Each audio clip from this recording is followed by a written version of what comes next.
1966, an uncommon sight of a home being moved across the lake. This particular home is being carried across the water to a new town site in preparation for the flooding of the valley. They essentially loaded the home onto a truck, drove the truck onto a barge, and ferried it across.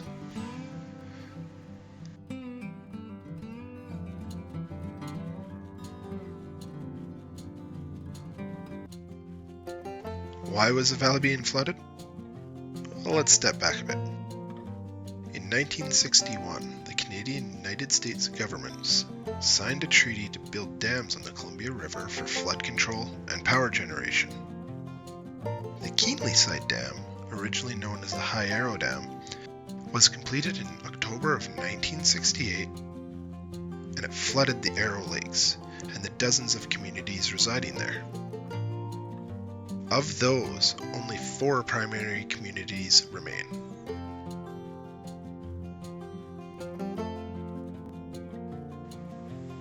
This is folk year 1966 from the air. You can see the wharf, ferry landing, stores, and farmland that would soon become the new town site. Some estimates had the water raising up to 30 meters from the high water mark, which is where the grass and trees meet the sandy beach.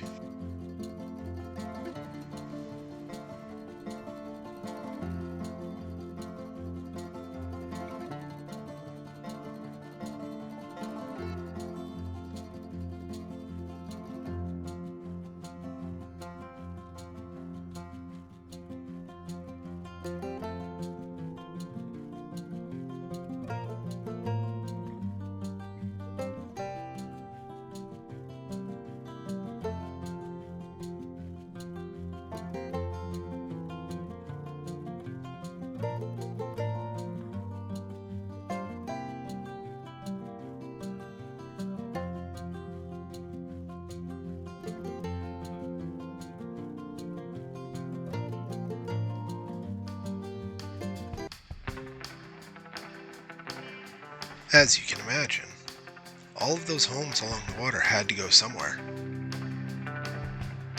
But not only homes, new roads, power transmission lines, farmland all had to be cleared. Here, a bulldozer, also known as a cat, is clearing land for a power transmission line.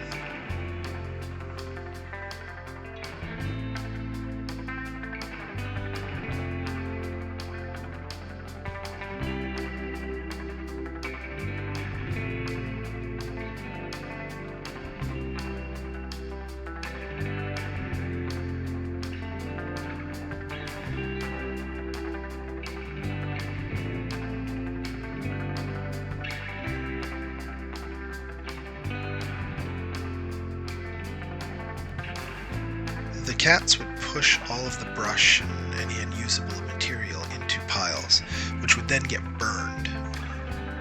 Here you can see the amount of area that had to be cleared just for the transmission line. It was quite substantial.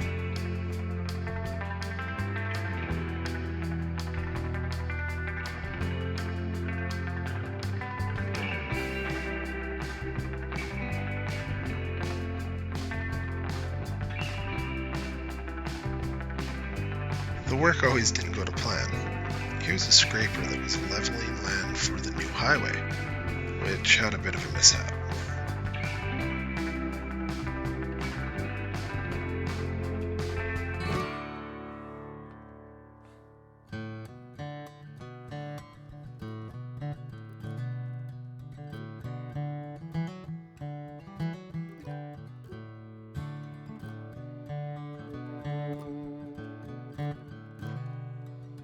Mishaps aside, it didn't stop the flood or the moving that had to occur. This is one of the first homes being moved into the new town site of Folkier.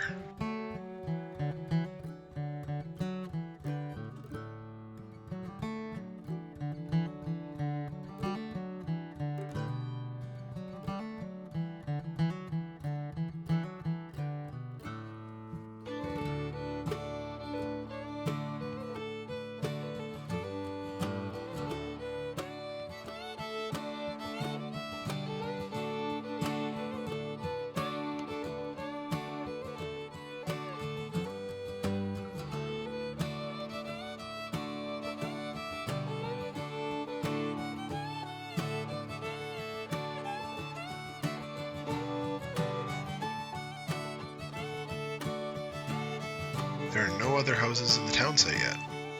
It's basically one hole in the ground with a foundation on it.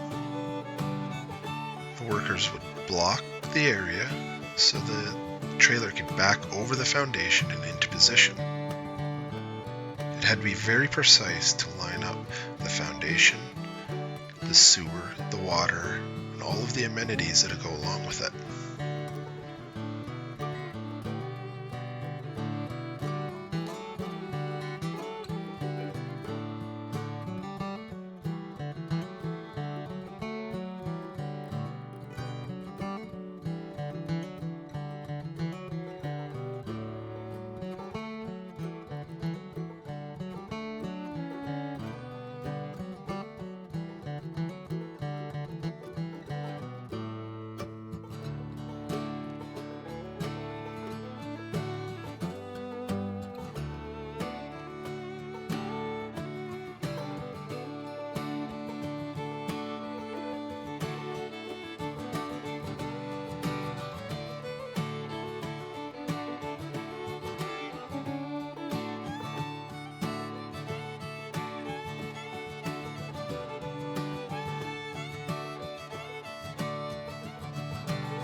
It didn't always make sense financially to hire the movers, so we had to do the next best thing and just drag it to the new location.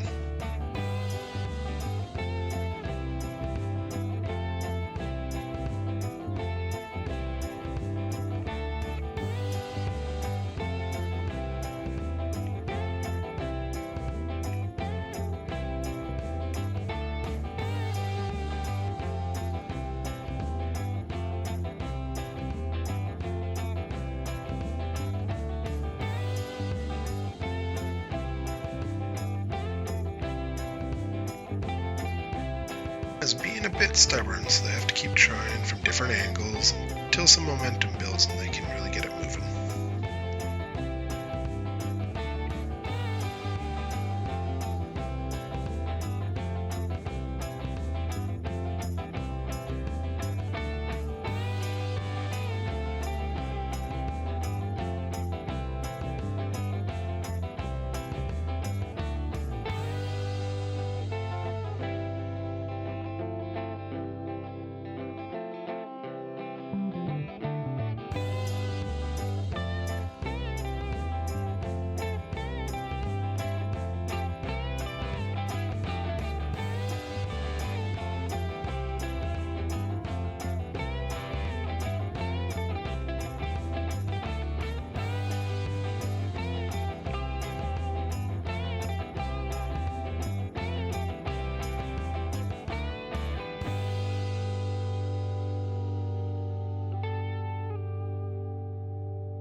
This is a great view of how they jacked up the house, blocked it through the basement so the trailer could back into position.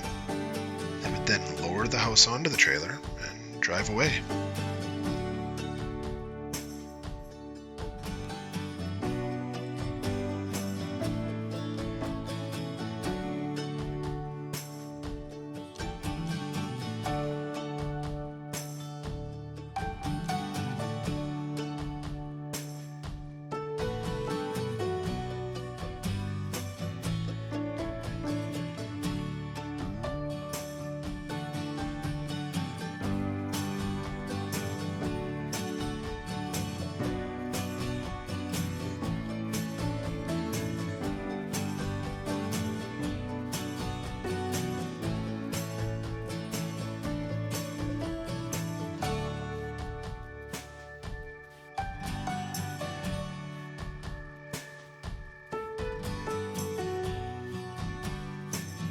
You'll notice a fellow on the roof here.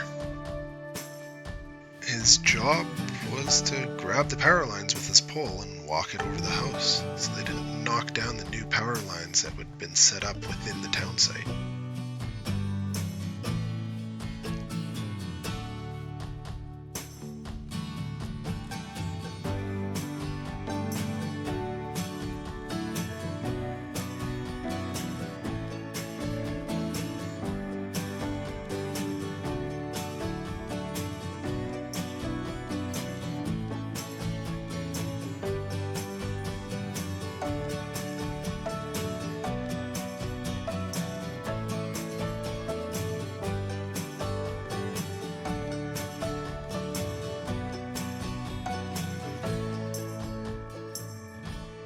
was a little muddy when they were moving this home, and it needed not one but 2 cats to get it up the hill.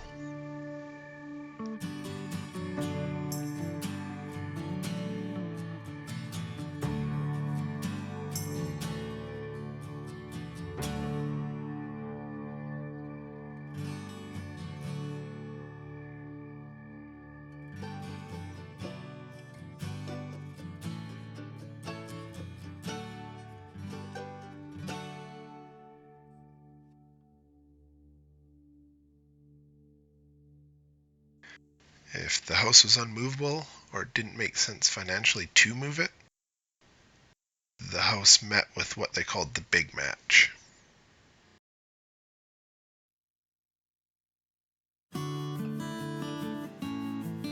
This is a Valentine's community supper about 2 years before the flooding. Every one of these faces were affected. Some had already moved homesteads, some were still planning, and some would soon move away entirely. The resiliency by these communities is unmatched. Here they are, only 2 years away from their communities being flooded out, and they're cheerful, enjoying each other's company,